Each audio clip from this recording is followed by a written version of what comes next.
जय हिंद दोस्तों, मैं हूं प्रमोद अरोड़ा। आप सभी लोगों का स्वागत करता हूं आपके अपने यूट्यूब चैनल रोजगार विद प्रमोद में। दोस्तों, आप सभी लोग कैसे हैं, एक बार हमें कमेंट करके बताइएगा। आशा करता हूं कि आप सभी लोग दोस्तों मस्त होंगे, स्वस्थ होंगे और अपने अपनी तैयारी में व्यस्त भी होंगे दोस्तों। तो चलिए स्टार्ट करते हैं। पहला क्वेश्चन मैं लेता हूँ आपके सामने स्क्रीन पर, और पहला क्वेश्चन स्क्रीन पर आपके सामने आ गया है भैया।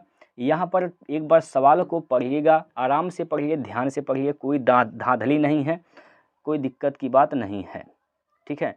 अब इस प्रश्न में क्या कहा गया है, इस बात को समझने का प्रयास करिएगा। इसमें कहा गया है कि एक कार्यालय में समस्त कर्मचारियों का औसत वेतन 1000 रुपये है, अधिकारियों का औसत वेतन 1500 रुपये है, गैर अधिकारियों का औसत वेतन 900 रुपये है प्रतिदिन। यदि अधिकारियों की संख्या 29 है तो गैर अधिकारियों की संख्या बताइए। दोस्तों देखिए, इसमें क्या है, इस सवाल को कैसे आप हल करिएगा, इसका सबसे आसान तरीका क्या है। देखिए, एक जो है यहाँ पर वस्तु है, एक वस्तु यहाँ पर है और दोनों को मिलाकर ओवरऑल दिया है, ठीक है। तो ऐसे कंडीशन में आप हमेशा लगाइएगा एलिगेशन। क्या लगाइएगा? एलिगेशन लगाइएगा। एलिगेशन एक प्रकार का कंसेप्ट होता है, कोई चैप्टर नहीं दोस्तों, एक कंसेप्ट है जो हर एक चैप्टर में यह घुस जाता है, इंक्लूड हो जाता है, हर एक चैप्टर में लग जाता है। अब एलिगेशन लगाइएगा तो एलिगेशन लगाएंगे तो यहाँ पर देखिए, एक वैल्यू यहाँ पर रखना होता है, एक यहाँ रखना होता है, ओवरऑल जो बीच का होगा यहाँ पर होता है, ठीक है। इन दोनों का औसत ही बीच का होता है। अब इसमें से आप पहले वाले इसमें से जब इसको घटाइएगा तो यहाँ पर लिखेंगे, इसमें से इसको घटाकर यहाँ पर लिखेंगे, ठीक है। तो आपको यहाँ पर जो आएगा, यहाँ अनुपात लेना होता है, अनुपात आएगा। अब आप कहेंगे भैया ये अनुपात किसका आएगा, तो अनुपात किसका आएगा इस बात को समझिएगा। आप औसत में लगाइएगा, औसत बराबर क्या होता है, औसत बराबर होता है कुल पदों का योग बटे कुल पदों की संख्या, कुल पदों का योग बटे कुल पदों की संख्या। जब आप औसत में एलिगेशन लगाइएगा तो अनुपात जो आएगा दोस्तों वह संख्या का आएगा, जो नीचे होता है मान जिसके सापेक्ष हम निकालते हैं उसी का अनुपात आता है। तो यहाँ पर जो अनुपात आएगा संख्या का आएगा। इस प्रकार से आप एलिगेशन लगा सकते हैं। अब आइए मैं बताता हूँ लगाना कैसे है। सवाल में मैं बताता हूँ कि आपको एलिगेशन इसमें लगाना कैसे है, आइए, ठीक है दोस्तों, चलिएगा। आइए, यहाँ पर क्या दिया गया है, इसमें कर्मचारी हैं जिसमें से अधिकारी भी हैं और कुछ गैर अधिकारी भी हैं। अधिकारियों का औसत वेतन क्या है भैया, 1500 है। अधिकारियों का औसत वेतन क्या है, अधिकारियों का औसत वेतन है 1500। गैर अधिकारियों की औसत वेतन क्या है, 900। लेकिन ये टोटल कर्मचारी की मिलाकर बात कर रहा है, अधिकारी और गैर अधिकारी का, तो इनका औसत वेतन क्या है, 1000 है, 1000 है, ठीक है दोस्तों, 1000 है। बस क्या करना है आपको, 1500 माइनस 1000 करना है। तो 1500 माइनस 1000 करिएगा तो यहाँ पर क्या होगा, 500, 500। 900 माइनस 1000 करिएगा, बचेगा क्या, 100 बचेगा। यहाँ पर माइनस नहीं लेना है, प्लस में ही आता है, ठीक है। यहाँ से अनुपात निकालिए, 2 जीरो से 2 जीरो कैंसिल होगा, क्या अनुपात आएगा, अनुपात आएगा दोस्तों 1:5, 1:5। अब यह अनुपात किसका आ गया, हमने बताया था ना, जो अनुपात आता है संख्या का आता है। तो यह अनुपात किसका हो गया, अधिकारियों की संख्या का, और यह 5 अनुपात किसका है, गैर अधिकारियों की संख्या का। एक अनुपात का मान यहाँ पर दिया है, अधिकारियों की संख्या क्या है, 29 है। अधिकारियों की संख्या क्या है दोस्तों, 29 है। यानी हम कह सकते हैं एक अनुपात का मान क्या दिया है दोस्तों, 29 दिया है। एक अनुपात का मान क्या दिया है, 29 दिया है। तो पूछा है गैर अधिकारियों की संख्या बताइए, तो गैर अधिकारियों का अनुपात क्या है, 5। एक अनुपात का मान 29, तो 5 अनुपात का मान क्या हो जाएगा, 5 गुना 29। 5 गुना 29 करेंगे तो 145 आ जाएगा। तो इसका राइट आंसर क्या होगा दोस्तों, 145, ऑप्शन नंबर 3। 145 ऑप्शन नंबर 3 इसका राइट आंसर हो जाएगा। क्लियर है दोस्तों? एक बार आप सभी लोग कमेंट करके बता दीजिए, क्या इस सवाल में कोई दिक्कत परेशानी है, बताइए। चलते हैं आगे, अगला क्वेश्चन लेते हैं दोस्तों। अगला क्वेश्चन यहाँ पर लेते हैं आपके सामने, यहाँ पर देखिए, देखिएगा क्या कहा गया है। जब ब्याज वार्षिक रूप से संयोजित होता है तब चक्रवृद्धि ब्याज की एक निश्चित वार्षिक दर पर एक धनराशि 3 वर्ष में 3025 रुपये और 5 वर्ष में 4225 रुपये हो जाती है। तो ब्याज का दर ज्ञात कीजिए। अब इसमें आपसे ब्याज का दर पूछा गया है, तो यहाँ पर देखिए, यहाँ पर 3 साल में हो गया इतना, 5 साल में हो गया इतना, ये 2 साल का मल्टीप्लाइंग फैक्टर निकलेगा। आप 1 साल का निकाल दीजिए, इसका आप 1 साल का मल्टीप्लाइंग फैक्टर निकालिएगा तो कैसे निकालिएगा, देखिए 4225 बटे 3025। अगर 2 साल का मल्टीप्लाइंग फैक्टर दिया है, 1 साल का निकालना है तो इसका अंडर रूट निकाल दीजिए। अंडर रूट निकाल दीजिएगा, 5 से काटिए, 5 छक 30, 5 पच्चे 25, ठीक है। 5 से काटेंगे, 5 अट्ठे 40 हो जाएगा, 5 चौको 20 हो जाएगा, 5 पच्चे 25 हो जाएगा। फिर 5 से काटेंगे, 5 12 पंजे 60, 5 एकम 5, 5 से काटिएगा तो हो जाएगा क्या यहाँ पर, 5 एकम 5, 3 5 छक 30, 5 छक 30, 5 9 45। यह हो गया अंडर रूट 169 बटे 121। तो 169 का वर्गमूल क्या हो जाएगा दोस्तों, 13 हो जाएगा, और 121 का क्या हो जाएगा, 11 हो जाएगा, ठीक है। 13 बटे 11 हो गया, यानी मूलधन क्या था, 11 था। हो गया कितना, 13। कितने रुपए बढ़ गए, 2 रुपये बढ़ गए। 2 अनुपात बढ़ गए किस पर, 11 पर। 2 बटे 11, 2 बटे 11 गुना, प्रतिशत बदलने के लिए 100 से गुना 100 कर दीजिएगा, 200 बटे 11 हो जाएगा। 200 बटे 11 होगा दोस्तों, इसको जब हल करेंगे तो क्या हो जाएगा, 18 सही 2 बटे 11%। 18 सही 2 बटे 11%, इसका राइट आंसर हो जाएगा ऑप्शन नंबर 1। 18 सही 2 बटे 11% इसका राइट आंसर होगा दोस्तों, ऑप्शन नंबर 1 सही है। इस प्रकार से आपको सवाल हल करने थे। अगला क्वेश्चन देख लीजिए। अगला प्रश्न यहाँ पर चलते हैं, प्रश्न नंबर 3। 2 संख्याओं का गुणनफल 800 दिया गया है, उनका महत्तम समापवर्तक 20 दिया गया है, तो आपसे पूछा है लघुत्तम समापवर्तक कितना होगा। आप इस पहले एक तरीका है, एक फार्मूला समझिए है, इसको आप नोट कर दिए। पहली संख्या गुणे दूसरी संख्या बराबर होता है LCM इंटू HCF, ठीक है। इसको आप लोग एक बार अपने कॉपी में नोट कर लीजिए, जहाँ कहीं भी नोट कर लीजिए, ठीक है, नोट कर लीजिए इसको। अब देखिए कह रहा है कि दोनों संख्याओं का गुणनफल दिया है 800, यानी पहली गुणे दूसरी संख्या का मान कितना है, 800। यहाँ से 800 हो जाएगा, ठीक है। LCM नहीं पता है, यही निकालना है, LCM निकालना है। HCF जो है वह 20 दिया है, 20 लिखिए, 20 से भाग दिए, 20 चौको 80, 40 हो जाएगा। LCM क्या हो जाएगा दोस्तों, 40। LCM क्या होगा, 40। ऑप्शन नंबर चौथा इसका सही उत्तर हो जाएगा, 40 इसका LCM आएगा। क्लियर है दोस्तों, चलिए आगे चलते हैं, अगला क्वेश्चन लेते हैं। अगला प्रश्न आपके सामने दिया गया है, कह रहा है कि 3 क्रमागत विषम संख्याओं का गुणनफल क्या है, 639 है। तीनों संख्याओं में सबसे छोटी संख्या बताइए। क्रमागत संख्या है, विषम संख्या लेनी है, विषम संख्या लेनी है, तो सम का इसमें कोई जिक्र नहीं करना है, तो सम वाला ऑप्शन नंबर 3 तो ऐसे ही कट गया, क्योंकि 6 एक सम संख्या है। अब सबसे छोटी विषम संख्या कौन सी हो सकती है इसमें से, तीनों संख्या जो विषम है उनमें से सबसे छोटी संख्या क्या हो सकती है, मान के चलिए सबसे छोटी संख्या 7 होती है, सबसे छोटी संख्या आप 7 ले लेंगे, तो 7 के जस्ट अगली संख्या विषम क्या होगी, 7 2 9, 9 होगा। उसके बाद अगली विषम संख्या क्या होगा, 11 हो जाएगा। इन तीनों का गुणनफल चेक कर लीजिए, 639 हो रहा है। अगर हो गया तो यही आंसर सही है। 7 9 63 हो जाएगा दोस्तों, 63 गुना 11 करिएगा तो क्या हो जाएगा, 693। तो 693 हो जाएगा दोस्तों। इसका मतलब क्या हुआ कि इसका मतलब 7 ही इसका राइट आंसर है, ऑप्शन नंबर 4। ऑप्शन नंबर 4 ही बिल्कुल इसका सही उत्तर हो जाएगा दोस्तों। इस प्रकार से आप लोग ऑप्शन से ही हल कर सकते हैं, कोई डाउट नहीं है, कोई दिक्कत नहीं है। अगला क्वेश्चन लेते हैं दोस्तों। अगला क्वेश्चन आपके स्क्रीन पर है। एक बार दोस्तों आप लोग कमेंट करके हमें ज़रूर बताइएगा कि आपको यह कैसा लग रहा है, सवाल को देखकर क्या लग रहा है, समझ में आ रहा है कि नहीं आ रहा है। चलिए अगला क्वेश्चन यहाँ पर लेते हैं। ये देखिए, ये दिया गया है, ये क्या लिखा गया है, इस बात को समझिएगा। ये लिखा गया है 2 सही 3/5, 2 सही 3/5 है, इंटू 1 सही 19/26 है, इंटू 6 सही 2/3 है। ये सवाल दिया गया है। तो यह सही भिन्न में है। आप क्या करिए, इसको पहले साधारण भिन्न में चेंज कर दीजिए। 5 दूना 10, 3 13 हो जाएगा, 13/5 हो जाएगा यहाँ पर। इसको 26 से कम 26, 19 क्या हो जाएगा, 9 6 15, यानी 45 हो जाएगा। 45 बट्टे दोस्तों 26 हो जाएगा यहाँ पर, ठीक, इंटू 6 3 18 2 20/3 हो जाएगा यहाँ पर। ठीक, अब देखिए ये 26 है दोस्तों, 26 है। 13 से काटेंगे, 13 दूना 26 हो जाएगा, 13 दूना 26 हो जाएगा। 5 दूनी 10 दूना 20 हो जाएगा, 2 बार में कटेगा। 3 से काटेंगे तो 15 3 45, 15 बार में कटेगा। तो ऊपर क्या बच गया दोस्तों, 15 गुणे 2 बच गया, 15 गुणे 2 बच गया। 15 गुणे 2 का मतलब कितना, 30। 15 गुणे 2 का मतलब कितना हो जाएगा, 30 हो जाएगा। 30 इसका राइट आंसर है ऑप्शन नंबर डी।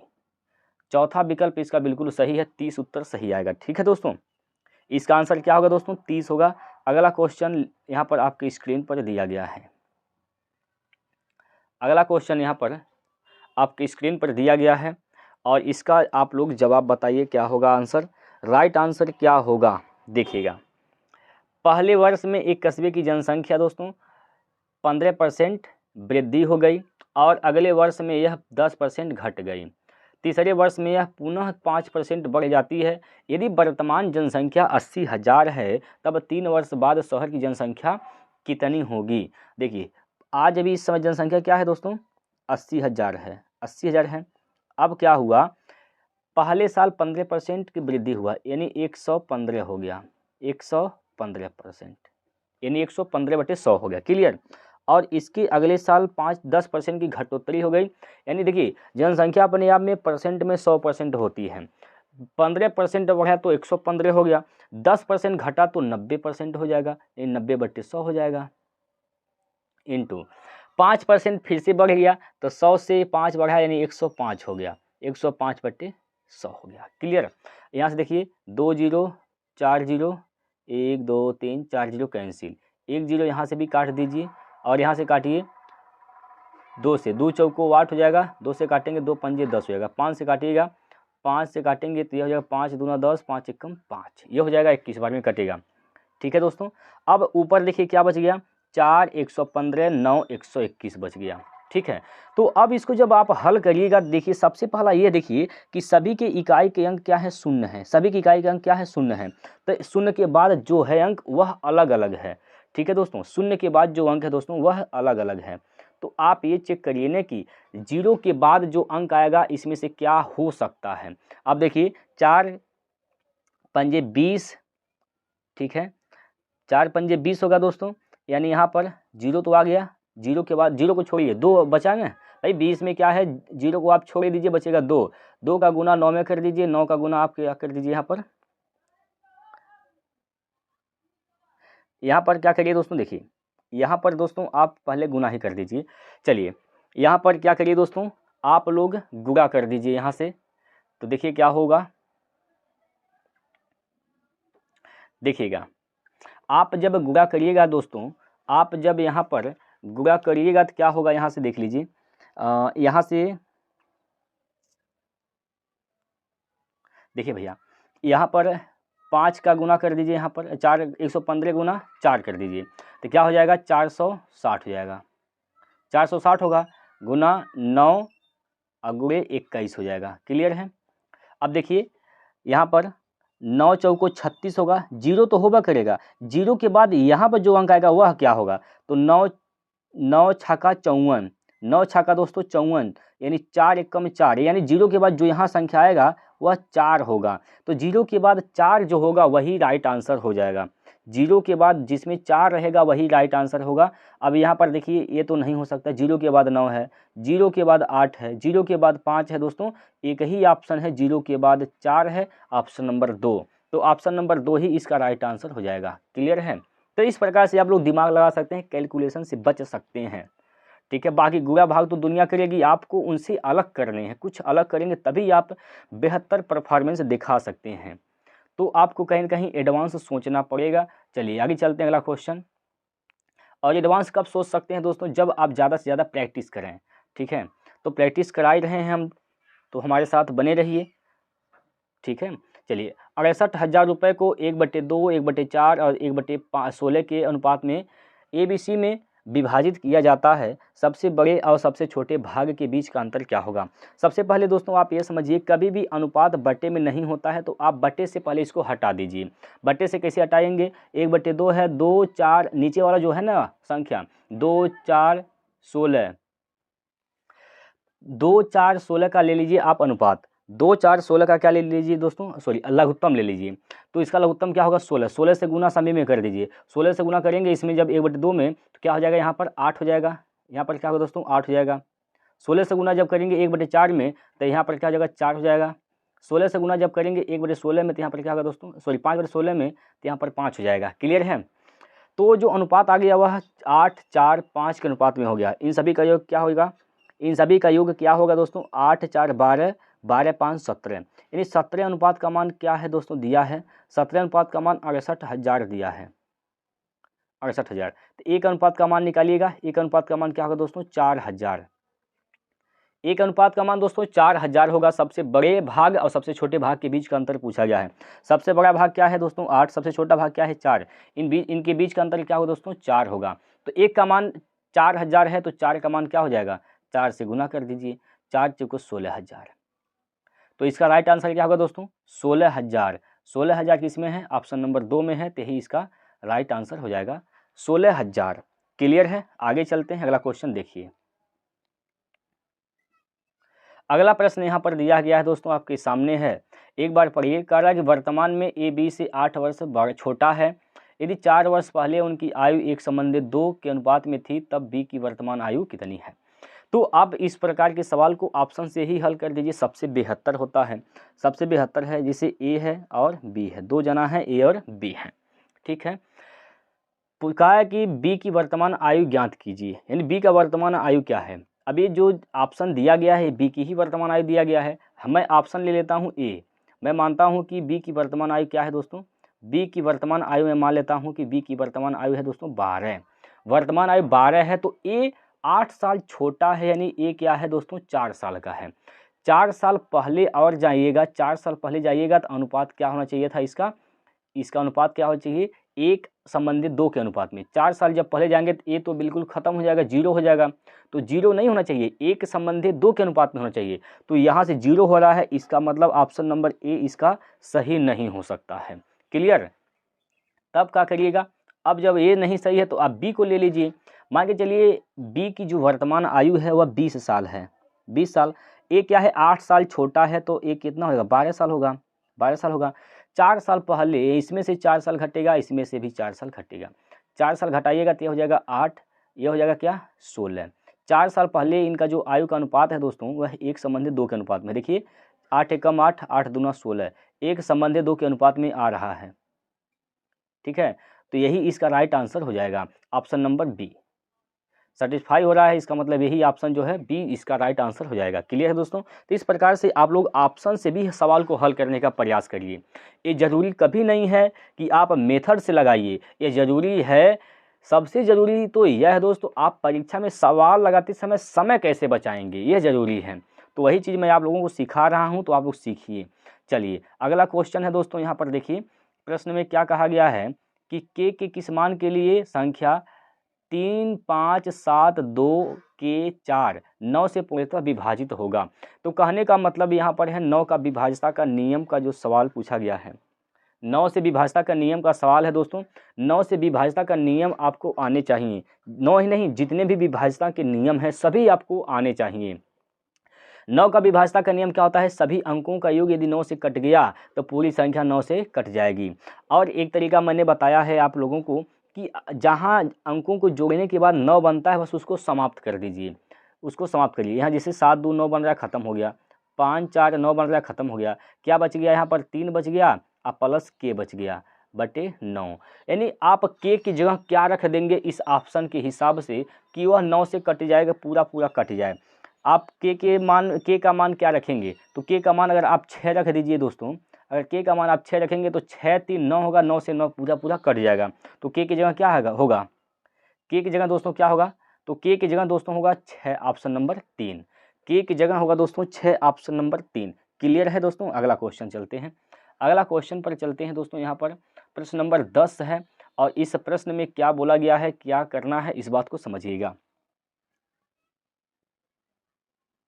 देखिए दोस्तों, कह रहा है कि 2 ट्रेनें एक ही समय में 300 किलोमीटर दूर 2 स्टेशनों से शुरू होती हैं और विपरीत दिशाओं में जाती हैं।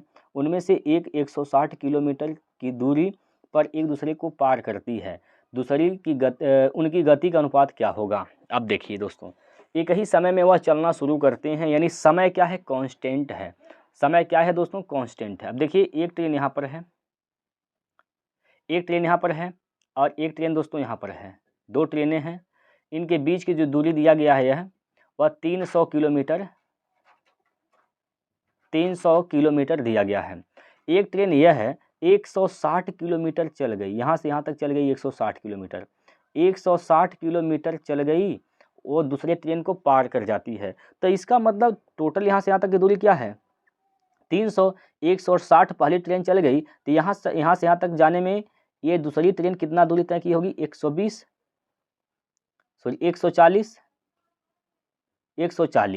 ठीक है। यानी 160 किलोमीटर पहली ट्रेन चली है, 140 दूसरी ट्रेन चली है। आप जानते हैं कि d बराबर क्या होता है, दूरी बराबर क्या होता है, चाल गुना समय, yes into T, yes into दोस्तों टी होता है दूरी बराबर। अगर ये टी को कांस्टेंट कर दिया जाए, टी को नियत कर दिया जाए, नहीं बदले, तो जो अनुपात दूरी का होगा वही अनुपात यहाँ पर स्पीड का होगा, चाल का होगा। क्लियर है। कब, जब समय कांस्टेंट हो, समय ना बदले। तो समय कांस्टेंट है, दोनों एक ही समय पर चलना शुरू करते हैं, इसका मतलब समय तो क्या है, कांस्टेंट है। तो अब दूरी का अनुपात जो होगा वही चाल का अनुपात होगा, और जो चाल का अनुपात होगा दोस्तों वही दूरी का अनुपात होगा। तो यहाँ पर दूरी कितना दिया है दोस्तों, देखिए दूरी दिया है कितना, 160 चला है पहला, और दूसरा क्या चला है, 140 चला है। तो आप स्पीड निकाल लीजिए, स्पीड क्या होगा, वही 160, इसी का अनुपात 140, ठीक है। स्पीड का अनुपात भी निकाल सकते हैं यहाँ से। तो यहाँ पर पहले आप काट के छोटा कर सकते हैं, देखिए काट के छोटा करिएगा, 0 0 कैंसिल होगा, यानी क्या हो जाएगा यहाँ से 8, भाई 2 से काटिए 8, इसको 8 2 से काटिए 7 बार में कटेगा। तो स्पीड का रेशियो क्या हो जाएगा दोस्तों, 8 संबंधे 7, 8 संबंधे दोस्तों 7 हो जाएगा स्पीड का रेशियो, यानी 8/7 इसका राइट आंसर हो जाएगा। 8/7 किस ऑप्शन में है, ऑप्शन नंबर 1 में है, यही इसका राइट आंसर हो जाएगा दोस्तों, ठीक है। बस यह तरीका आपको आना चाहिए था, यही महत्वपूर्ण था, याद करना था कि d बराबर क्या होता है, यस इंटू टी, और अगर t कांस्टेंट है तो जो d का रेशियो होगा वही क्या होगा, स्पीड का रेशियो होगा। क्लियर है दोस्तों। आगे चलते हैं दोस्तों, देखिए अगला क्वेश्चन आपके सामने है। देखिए भैया यहाँ पर अगला क्वेश्चन इस प्रकार आपके सामने दिया गया है, कह रहा है कि एक आयत की लंबाई दोस्तों और चौड़ाई, लंबाई और चौड़ाई 4 संबंधी 5 हैं। यदि आयत का परिमाप 18 सेंटीमीटर है तो इसकी विकर्ण की लंबाई क्या होगा। विकर्ण की लंबाई आपसे पूछा गया है दोस्तों। देखिएगा यहाँ पर एक आयत है, एक आयत है, इसकी लंबाई क्या अनुपात है, 4, चौड़ाई क्या है, 5 अनुपात में है, ठीक है। ये विकर्ण होता है, ये विकर्ण है, यह आपसे पूछा गया है, ठीक है। इसका परिमाप दिया गया है दोस्तों, परिमाप क्या होता है, 2 × L + B, 2 × L + B का मतलब 4 5 9 हो जाएगा। इसका मान दिया गया है कितना, 18, तो 9 दूनी 18, 28 कैंसिल, यानी एक अनुपात का मान दोस्तों क्या हो जाएगा, एक अनुपात का मान दोस्तों 1 हो जाएगा। एक अनुपात का मान 1 हो गया। आपसे विकर्ण ने पूछा है तो विकर्ण का मान क्या होगा, यहाँ पर पाइथागोरस प्रमेय लगा दीजिए यहाँ पर, तो विकर्ण बराबर हो जाएगा √ में लंब का स्क्वायर प्लस आधार का स्क्वायर, ठीक है। तो यहाँ से कह सकते हैं हम लोग क्या, यहाँ से हम लोग लंब क्या है भैया, 5 है, 5 का स्क्वायर 25 हो जाएगा यहाँ पर, प्लस आधार क्या है 4, 4 का स्क्वायर 16 हो जाएगा। 16 25 का जोड़ेंगे जब तो √ में क्या होगा दोस्तों, 41 हो जाएगा। √ में क्या होगा दोस्तों, 41। एक अनुपात का मान दोस्तों 1 है तो 41 अनुपात का मान क्या होगा, 41 होगा। √41 अनुपात का मान क्या होगा, √41 ही होगा। तो इसका राइट आंसर क्या हो जाएगा, इसका राइट आंसर होगा दोस्तों √41 centimetre, option number 2। Option number 2 इसका बिल्कुल सही उत्तर हो जाएगा दोस्तों। इस प्रकार से सवाल को हल करने हैं। चलिएगा आप सभी बच्चे ये बता दीजिए क्या आपको सवाल समझ में आ रहा है दोस्तों। और ये प्रीवियस ईयर के क्वेश्चन है तो परेशान होने की आवश्यकता नहीं है, ऐसे ही प्रश्न आपके पेपर में आएंगे आगे भी, ठीक है दोस्तों। बस आपको ज़रूरत किस बात की है, प्रैक्टिस की। तो प्रैक्टिस करते रहिए बस दोस्तों, बस इतना ही आपसे कहूँगा कि प्रैक्टिस दबा के करिए। आइए अगला क्वेश्चन यहाँ पर दिया गया है, कुणाल ने एक वॉशिंग मशीन को प्रेम को 40% लाभ पर बेच दिया। प्रेम ने इसे रवि को 25% की हानि पर बेच दिया। यदि कुणाल ने वॉशिंग मशीन के लिए 48,000 रुपये भुगतान किए हो तो रवि का क्रय मूल्य ज्ञात कीजिए। देखिएगा, कुणाल ने कितने पैसे भुगतान किया है भैया? 48,000 रुपये कुणाल ने दिया है। ठीक है, कुणाल ने 48,000 रुपये में मशीन को खरीदा था, लेकिन अब इसको बेच दिया है कि इसको प्रेम को 40% के लाभ पर, यानी कितना बेचा है? 140% पर। 140% यानी 140/100 इंटू, अब प्रेम ने क्या किया है? इसको रवि को बेच दिया 25% की हानि पर, यानी कितने परसेंट पर बेचा होगा? 75% पर। 75/100 रवि को बेच दिया गया है। ठीक है, तो रवि का क्रय मूल्य बताइए। तो रवि का टोटल क्या है? ये क्रय मूल्य है। इसी को हल करेंगे तो रवि का क्रय मूल्य निकल जाएगा। क्लियर? देखिए 2 जीरो से 2 जीरो यहाँ पर कैंसिल होगा, 4 जीरो है, 4 जीरो यहाँ पर कैंसिल हो जाएगा। ठीक, अब जो ऊपर बचा है उसी का करना है गुना। क्या करना है दोस्तों? उसका गुना करना है। कैसे करना है इस बात को समझिए। आप चाहे गुना करिए, गुना तो दुनिया करेगी, लेकिन आपको उनसे थोड़ा सा अलग सोचना है। अलग क्या सोचना है? आपको लगाना है डिजिटल सम। ठीक है दोस्तों,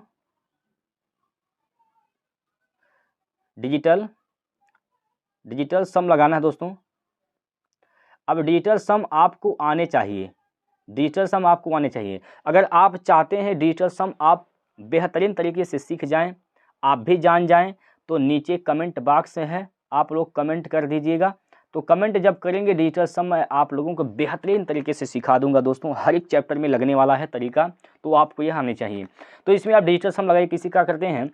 अंकों का योग करते हैं। अंकों का योग करिए, अंकों का योग करिए और जहाँ 9 बनेगा वहीं समाप्त कर देना है। देखिए 8 4 12, 8 4 दोस्तों क्या होता है? 12। 12 का डिजिटल सम करिएगा तो 12 का मतलब 3। भाई 12 ऐसे ना होगा, 12। तो इसका भी अंक का योग करिए, 2 1 3 हो जाएगा, ये हो जाएगा 3। इसका डिजिटल सम 3 हो जाएगा। यहाँ 4 1 5 हो जाएगा, यहाँ से 7 5 12 का मतलब 3 हो जाएगा। अब ये बीच में गुना है, सबका गुना कर दीजिए। 5 या 15 या 45, 45 का डिजिटल सम क्या होगा दोस्तों? 9 होगा। 9 या तो 0, 9 का मतलब क्या? 0। तो ऑप्शन वही सही होगा दोस्तों जिसका डिजिटल सम 9 या तो 0 आ जाए। अब आइए पहला ऑप्शन लेते हैं। 5 5 10 डिजिटल सम 1 आएगा। 5 4 9 इसका डिजिटल सम 5 आएगा, ये भी नहीं हो सकता है। चौथा ऑप्शन देखिए, इसका डिजिटल सम 5 आएगा। अब 5 4 9 तीसरा ऑप्शन में देखिए 5 4 9, 9 का मतलब 0। बस एक ही ऑप्शन बचा, ऑप्शन नंबर 3, यही सही है। यही क्या होगा दोस्तों? सही हो जाएगा। इस प्रकार से आपको सवाल हल करने हैं। बाकी 48 14 75 का गुणा करेंगे तब पर भी यही आंसर आएगा, और नहीं गुणा करेंगे तब पर भी यही आंसर आएगा। बस आपको कैलकुलेशन से बचना है। कैसे बचना है वही मैं आप लोगों को यहाँ पर बता रहा हूँ। तो आप लोग हमारे साथ जुड़ेंगे तो कहीं कहीं फायदा ही आपका होगा। क्लियर है? अगला क्वेश्चन लेते हैं दोस्तों, देखिएगा। चलिए भैया, अगला प्रश्न है, ए और बी किसी कार्य को 30 दिन और 60 दिन में समाप्त कर सकते हैं। 2 व्यक्ति हैं, 2 जना हैं, ए है और बी है। ए 30 दिन में समाप्त कर सकता है, बी 60 दिन में समाप्त कर सकता है। दोनों का लघुत्तम लेंगे, यहाँ पर जो लघुत्तम आएगा टोटल कार्य होगा। तो इसका 30 60 का लघुत्तम 60 होगा। 30 से भाग दीजिए, 60 में 2 होगा। 60 से भाग देंगे 1, 60 में तो एक बार में जाएगा। यानी यहाँ पर एक क्या है? 2 और 1 क्या आया है? ए की क्षमता 2 है, बी की क्षमता क्या है दोस्तों? 1 है। ए की क्षमता क्या है दोस्तों? 2, और बी की क्षमता क्या है दोस्तों? 1 है। ठीक, अब इन दोनों ने काम करना शुरू किया, 15 दिन तक काम किया है, उसके बाद ए ने काम छोड़ देता है। 15 दिन तक दोनों ने काम किया है, 15 दिन तक काम किया है दोनों मिलकर, 2 1 3 की क्षमता से काम कर रहे थे। 30 काम इन्होंने किया है, सॉरी 45 काम इन्होंने कर दिया है। 45 काम इन्होंने कर दिया है। अब 45 काम करने के बाद ए छोड़ के चला जाता है, तो 45 काम तो समाप्त हो गया। बचा कितना काम? यहाँ से दोस्तों बचेगा 15 काम। 15 काम बचा हुआ है। अब ये 15 काम अब अकेला करेगा कौन? बी अकेला करेगा, क्योंकि ये छोड़ के चला गया है। बी अकेले जब करेगा तो बी की क्षमता क्या है दोस्तों? 1 है। बी की क्षमता क्या है दोस्तों? 1 है। तो 1 की क्षमता से काम करेगा 15 काम। कितना दिन ले लेगा यह? 15 दिन। तो इसका राइट आंसर क्या हो जाएगा दोस्तों? इसका राइट आंसर होगा दोस्तों 15 दिन, option number B. Option number B इसका राइट आंसर होगा 15 दिन। क्लियर है? अगला क्वेश्चन पर चलते हैं। यहाँ पर अगला प्रश्न आपके सामने यहाँ पर स्क्रीन पर दिख रहा है, बताइए क्या होगा इसका राइट आंसर। क्या होगा दोस्तों राइट आंसर? इस बात को आप लोग यहाँ पर बताइए, इस प्रश्न का बिल्कुल सही उत्तर क्या होगा। देखिएगा क्या है क्वेश्चन। क्वेश्चन में क्या बोला गया है कि एक कार्यालय लिपिक ने पाया कि 15 विद्यार्थियों की औसत अंक 63.2 हैं, लेकिन उसे अचानक पता चला कि गणना के दौरान गलती से वह 51 की जगह 15 अंक देता है। बात समझिएगा, 15 विद्यार्थी थे जिनका औसत अंक देखा गया तो 63.2 था 15 का, लेकिन अचानक उसने देखा कि भैया ये तो गलती हो गया, एक संख्या को लिखने में समय गलती हो गया है कि लिखना था उसको 51, लेकिन लिख दिया कितना 15। भाई लिखना था कितना 51, लिख दिया 15। अब 15 लिखने के कारण उसका औसत अंक क्या हो गया 63.2 आ गया। तो इसका मतलब अंक जब कम किया है तो औसत भी कम आया है। तो अगर वह 51 लिखता तो कहीं न कहीं जो उसका औसत आता दोस्तों वह 63 से ज़्यादा आता, तो 63 से ज़्यादा आता। अब 63 से ज़्यादा जो होगा वही ऑप्शन होगा, तो ये तो नहीं होगा। पहला नंबर इसके काटिए, ये तो नहीं हो सकता है। 63.2 से ज़्यादा ही आएगा तो कितना आएगा देखिए, औसत अंक था कितना 63.2 था। कब? जब वह 51 को 15 गिन दिया, लेकिन ज़्यादा होगा ना औसत, इसका औसत तो ज़्यादा आएगा। कितना ज़्यादा आएगा 51 माइनस 15 के लिए कितना वह कम गिना है, तो 11 में से 15 घटाए 5 घटाइएगा, क्या बचेगा 11 में से 5 घटाइएगा 6 बचेगा। 4 में से आप घटाइए 1 तो बचेगा 3। अब 36 को कितने लोगों में बांटना है भैया? 15 लोगों में बांटना है, 15 लोगों में। तो 5 से काट लीजिए, यहाँ पर 5 से कर रहे हैं, यहाँ पर आप इसको काट दीजिए ना 3 से काटिएगा अगर तो 3 पंजे 15 5 बार में कटेगा, और 3 से काटिएगा 12 बार में कटेगा। 5 से जब गुणा भाग देंगे इसमें दोस्तों 12 में तो क्या हो जाएगा 2.4 हो जाएगा। कितना होगा दोस्तों? 2.4 होगा। ठीक है, ये 2.4 ज़्यादा होगा तो 63.2 प्लस, यहाँ पर प्लस है दोस्तों, प्लस है 63.2 प्लस 2.4 जोड़िएगा तो क्या हो जाएगा 65.426 हो जाएगा। 65.6 इसका राइट आंसर हो जाएगा। तो किस में है 65.6 भैया? ऑप्शन नंबर 1 में दिया गया है। तो ऑप्शन नंबर एक जो है वह इसका राइट आंसर हो जाएगा। क्लियर है दोस्तों? इसमें कोई दिक्कत है, कोई परेशानी है तो बता सकते हैं। अगला क्वेश्चन लेते हैं दोस्तों। अगला क्वेश्चन आपके स्क्रीन पर है भैया, यहाँ पर अगला क्वेश्चन आपके स्क्रीन पर है यहाँ पर। तो इसका आंसर बताइए क्या होगा। कह रहा है एक कार है दोस्तों 30 घंटे में 250 किलोमीटर की यात्रा करती है। यह यात्रा के 1/5 भाग को 1/6 समय में पूरा करती है। शेष यात्रा को समय पर पूरा करने के लिए इसकी गति क्या होगी। अब बात को समझिएगा। 30 घंटा में वह यात्रा पूरा करती है, ठीक है। कितना किलोमीटर है भैया? कितना किलोमीटर है? 250 किलोमीटर है। यात्रा का 1/5 भाग, यानी हम कह सकते हैं 250 का 1/5 भाग, यानी वह 250 का 1/5 भाग, यानी क्या कह सकते हैं हम लोग 50 किलोमीटर वह यात्रा 50 किलोमीटर वह यात्रा कर चुका है कार, ठीक है। 50 किलोमीटर यात्रा कर चुका है, लेकिन समय कितना लिया है? कितना भाग? 1/6 भाग में। समय का 1/6 भाग में, तो 1/6 का मतलब कितना? 6 पंजे 30, 5 घंटा में लिया है। 5 घंटा में 50 किलोमीटर वह यात्रा कर चुका है, ठीक है दोस्तों। कह रहा कि शेष यात्रा को समय पर पूरा करने में इसकी गति क्या होगी। अब यात्रा 250 था, 50 किलोमीटर चला गया है, बचा कितना? 200 किलोमीटर। 200 किलोमीटर इसका बचा है। 30 घंटे में यात्रा पूरा करता था, 5 घंटे वह चल चुका है। 5 घंटे दोस्तों चल चुका है, तो कितना बचा भी? 25 घंटे। 25 घंटे, तो दूरी बट्टे समय तो होता है चाल। दूरी बट्टे समय ही क्या होता है दोस्तों? चाल होता है, ठीक है।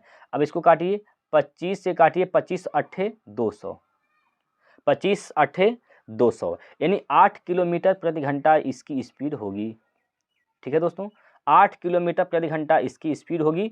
ऑप्शन नंबर 2 में दिया गया है, यही इसका राइट आंसर हो जाएगा। क्लियर है दोस्तों? चलिए अगला क्वेश्चन है आपके सामने यहाँ पर,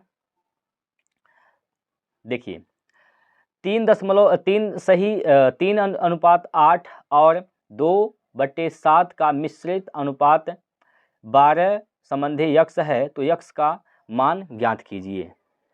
देखिएगा 3/8, ये बटे का मतलब क्या होता है दोस्तों, ये भी अनुपात ही है, यानी 2/7। इसका मिश्रित अनुपात क्या दिया है दोस्तों, 12 संबंधी यक्ष दिया है। मिश्रित अनुपात क्या होता है, पहले के साथ पहला का गुना, दूसरे के साथ दूसरा का गुना, यानी हम कह सकते हैं कि 3 दूना 6, 6/8 7 56, 8 7 56 बराबर यही क्या दिया है दोस्तों, 12/यक्ष दिया है। बस 6 से काटिए, 6 दूना 12, यक्ष का मान निकालना, 56 का गुना कर दीजिए किस में, 2 में, 56 दूना 112, क्या होगा दोस्तों, 56 दूना 112, यानी यक्ष का मान क्या हो जाएगा दोस्तों, 112 होगा। यक्ष का मान क्या होगा दोस्तों, 112। तो 112 इसका राइट आंसर होगा option number A. 112 option number A इसका राइट आंसर हो जाएगा। इस प्रकार से आप लोग मिश्रित अनुपात निकाल सकते हैं। ठीक है दोस्त, अगला क्वेश्चन हम लोग 16 क्वेश्चन कर चुके हैं दोस्तों। 17वां क्वेश्चन आपके स्क्रीन पर है। 17 नंबर क्वेश्चन आपके स्क्रीन पर दिया गया है। कह रहा है कि 10%, 30% और 40% की 3 क्रमिक छूट एकल छूट के कितने प्रतिशत के बराबर होगी। अब 3 क्रमिक छूट दिया गया है दोस्तों, तो क्या देखिए 10% का मतलब क्या होता है, 1/10। 10% का मतलब 1/10 होता है, 1/10। 30 का मतलब 3/10। 40 का मतलब 2/5 होता है। ठीक है दोस्तों, 2/5 होता है यहाँ पर। ठीक है, 2/5 होता है। अब देखिए अगर हम उसका मार्क प्राइस यानी एमपी की बात करें तो 10 था। ठीक है, एक छूट देने के बाद कितना बिक गया, 9 में बिक गया। अब यहाँ पर आइए 3/10 का मतलब 10 था उसका अंकित मूल्य, 3 छूट दिया 7 में बिक गया। यहाँ 5 था अंकित मूल्य, 2 छूट दिया 3 में बिक गया। ठीक है दोस्तों, ठीक है, ये सभी क्या है दोस्तों, अनुपात में है। सभी क्या है दोस्तों, अनुपात में है। ठीक है, यहाँ से आप कह सकते हैं 10 एम 100 5 500, 500 संबंधे 7 तियाँ 21, 7 तियाँ क्या होगा जाएगा दोस्तों, यहाँ पर 7 तियाँ दोस्तों 21 हो जाएगा, यानी 189। 189 500 का सामान दोस्तों बिका है कितने में, 189 रुपये में बिका है। तो कितने का छूट मिला है दोस्तों, कितने का छूट मिल गया मेरे प्यारे साथियों, यह मिल गया छूट कितने का, 311 रुपये का। ठीक है दोस्तों, 311 का छूट मिला है। छूट किस पे मिलता है, अंकित मूल्य पर बटे 500, बटे क्या हो जाएगा दोस्तों, 500 गुना 100। परसेंट बदलने के लिए 100 से गुना करते हैं किसी भी भिन्न को। 2 जीरो से 2 जीरो कैंसिल होगा यहाँ पर, 5 से भाग दीजिए, 5 छक्का दोस्तों यहाँ पर 30 हो जाएगा। 5 छक्का दोस्तों यहाँ पर क्या होगा, 30 हो जाएगा। 5 छक्का 30। ठीक है, बचेगा 1, 5 दूना 10, फिर बचेगा 1, फिर यहाँ पर दशमलव लगाएंगे, 5 दूना 10, यानी 62.2 इसका राइट आंसर होगा। 62.2 इसका राइट आंसर, यानी option number A. Option number A इसका बिल्कुल सही उत्तर हो जाएगा। क्लियर है मित्रों? बताइए आप लोग एक बार कमेंट करके हमें बता दीजिए कि अभी तक आप लोगों ने 17 क्वेश्चन किया है मेरे प्यारे साथियों। 17 क्वेश्चन में ऐसे कितने क्वेश्चन हैं जो आपको टफ नजर आए हैं। चलिए अगला क्वेश्चन लेते हैं। अगला क्वेश्चन आपके स्क्रीन पर हमने यहाँ पर इंक्लूड कर दिया, ले लिया है। यहाँ पर क्या कहा गया है इस क्वेश्चन में, इस क्वेश्चन में प्यारे साथियों क्या कहा गया है, देखिए इस प्रश्न में क्या कहा गया है, इस बात को समझने का प्रयास करिएगा। देखिए दोस्तों, इसमें कहा गया है, आइए देखिए, माइनस का दोस्तों 1/2, माइनस का 1/2, माइनस का 2/3, प्लस का दोस्तों 4/5 है। 4 दोस्तों 5 है। क्लियर है दोस्तों? बटे क्या दिया गया है, 1/2 प्लस 2/3 माइनस का 4/3 दिया गया है। बस इसी को क्या करने हैं दोस्तों, हल करने हैं। 2, 3, 5 का लघुत्तम निकालिए, क्या हो जाएगा, 30 हो जाएगा, 30 हो जाएगा। 2 से भाग कर दीजिए, 30 में 15 बार, 15 का गुना 1 में करेंगे तो माइनस का 15 हो जाएगा यहाँ पर, ठीक, माइनस 10 दूना 20 यहाँ से हो जाएगा, 20 यहाँ पर हो जाएगा, और प्लस का यहाँ पर क्या होगा दोस्तों, 5 छक 30, 6 चौको 24, प्लस का 24 आ जाएगा। नीचे आइए, नीचे भी आप 2, 3 का क्या निकाल दीजिए, लघुत्तम, तो इसका लघुत्तम क्या होगा दोस्तों, 6 हो जाएगा। 2 से भाग करिएगा, 6 में तो 3 बढ़ जाएगा, 3 का गुना 1 में तो 3 एकम 3, प्लस 3 से भाग करिए 2 में, 2 दूना 4 हो जाएगा, माइनस 3 से भाग करिए 2 बढ़ जाएगा, 2 चौको 8 हो जाएगा। ठीक है दोस्तों, बस इसी को आपको क्या करना है दोस्तों, हल करना है, इसी को आपको हल करना है। तो हल करिए, यहाँ से हल करिए दोस्तों। 20 में से आप 24 घटा दीजिए ना, यहाँ पर 24 में से 20 घटाइए, बचेगा क्या, प्लस का 4 बचेगा, प्लस का 4 और माइनस का 15, यानी क्या बचेगा यहाँ से दोस्तों, माइनस का दोस्तों 11 बचेगा। ठीक है, बटे 30 है, बटे यहाँ देखिए 4, 3, 7 में से -8 घटाइएगा तो माइनस का 1/6 बचेगा, 6 कम 6, 6 पंजे 30 हो जाएगा दोस्तों। ठीक है, कट जाएगा यहाँ पर, यह हो जाएगा क्या चीज़ दोस्तों, यह होगा क्या चीज़, माइनस का 11/5 गुणे 1/-1, माइनस से माइनस कैंसिल होगा, यानी क्या हो जाएगा यहाँ पर 5, 11/5 हो जाएगा, 11/5 इसका राइट आंसर होगा। तो किस ऑप्शन में है, तो ऑप्शन नंबर 4 में है, यही इसका बिल्कुल सही उत्तर होगा, ऑप्शन नंबर 4, 11/5। 18 क्वेश्चन हो गए दोस्तों, 18 क्वेश्चन। यही क्वेश्चन थोड़ा सा कैलकुलेशन वाला था, लेकिन कैलकुलेशन कुछ नहीं है दोस्तों, कैलकुलेशन कुछ नहीं है, बस आपको फास्ट करने हैं। ठीक है दोस्त, चलिएगा 19 नंबर क्वेश्चन आपकी स्क्रीन पर है। 3 अंकों की न्यूनतम संख्या कौन सी है जिसे 6, 12 तथा 15 से विभाजित करने पर कोई शेष नहीं बचता है। अब देखिए 6, 12, 15 से भाग देने पर कोई शेष ना बचे, वह कौन सी सबसे छोटी संख्या है। तो सबसे छोटी संख्या क्या है इसमें, सबसे छोटी संख्या 120 है, तो आप 120 को ही ले लीजिए। देखिए 6 से भाग करिए कटेगा, 12 से भाग करिए कटेगा, 15 से भाग करिए दोस्तों, 15/120 होता है, भी कटेगा, यानी सबसे छोटी संख्या क्या हो जाएगा, 120। 120, तो इसका आंसर क्या हो जाएगा दोस्तों, 120। 120 इसका राइट आंसर हो जाएगा। नहीं तो आप क्या करिए, इसका एलसीएम निकालिए, 6, 12, 15 का एलसीएम 120 होता है, वही उत्तर है। ठीक है दोस्तों, ठीक है, चलिए आगे चलते, अगला क्वेश्चन लेते हैं। यहाँ पर प्रश्न नंबर 20 और यही प्रश्न लास्ट है, अंतिम क्वेश्चन आपकी स्क्रीन पर दिया गया है। 20वां प्रश्न पाइप और टंकी से संबंधित क्वेश्चन है दोस्तों, और इस क्वेश्चन का जवाब आप लोग भी बताइए हमें कमेंट बॉक्स में। देखिए इसको सबसे पहले पढ़िएगा, क्या कह रहा है, सबसे पहले पढ़िए, सबसे पहले दोस्तों आप क्वेश्चन को पढ़िए ध्यान से। कह रहा है कि एक टंकी को 5 घंटे नल ए एक टंकी को 5 घंटे में भर सकता है। एक नल है दोस्तों ए, एक टंकी को दोस्तों 5 घंटे में भर सकता है। ठीक है, नल बी उसी टंकी को 15 घंटे में भर सकता है। दूसरा नल है बी, उसको 15 घंटे में भर सकता है, और एक नल और है सी, 10 घंटे में खाली कर सकता है, ये खाली करने वाला है। जब तीनों नलों को एक साथ खोल दिया जाता है तो टंकी कितने घंटे में भर जाएगी। टंकी दोस्तों कितने घंटे में भर जाएगी, 3 नल हैं ए, बी और सी, लेकिन सी वाला जो है यह खाली करने वाला है, खाली के लिए माइनस लगाते हैं और भरने के लिए प्लस करते हैं। ठीक है, ए भर सकता है 5 घंटे में, बी भर सकता है 15 घंटे में, और ये जो सी टंकी है दोस्तों, सी नल जो है यह 10 घंटे में खाली कर सकता है। इन तीनों का लघुत्तम निकालिए, जो लघुत्तम होगा वह टोटल टंकी की क्षमता होगी। तो इसका लघुत्तम क्या हो जाएगा, 5 तिया 15 दूना 30, 5 छक 30, 15 दूना 30, 10 तिया 30। तीनों को एक साथ खोल दिया जाता है, तो तीनों को जब एक साथ खोला जाएगा तो टंकी की क्षमता क्या है, 30 लीटर का, 30 लीटर पानी भरने हैं।